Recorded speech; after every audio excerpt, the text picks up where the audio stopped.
endi Rossiyaga kirib kelishda vizasiz chet el fuqarolari Rossiya hududiga kirib kelishlaridan 72 soat oldin RUID ilovasini tortib olib, bu yerdan Rossiya hududiga kirib kelayotganligi haqida xabar berib, buni tasdiqlab olishlari kerak bo'ladi.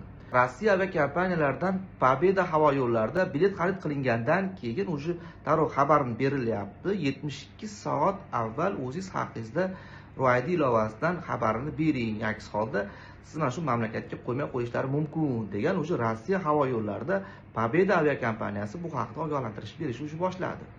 Shuning uchun bu videoni maksimal do'stlaringizga ham ulashib qo'yinglar. Rossiya hududiga kirib kelishda yaqin vaqtdan shu 72 soat avval RUID ilovasidan ro'yxatdan o'tib, o'zi haqida chet el fuqarosi bildiruvchnoma yuborish kerak bo'ladi. Buni shu bilet xarid qilayotganingiz aviakassalardan yordam so'rab olsangiz ham bo'ladi yoki yaqin vaqtda biz bu uchun qo'shimcha xizmat joriy qilib qo'yishimiz mumkin. Agar tushunmasangiz, shu RUID ilovasidan ro'yxatdan o'tib, o'zingiz haqingizda bildiruvchnoma yuborish ko'rsatmasi bo'yicha. O'zlaringiz ehtiyot qilinglar, videoni maksimal do'stlaringizga ulashinglar, salomat bo'linglar.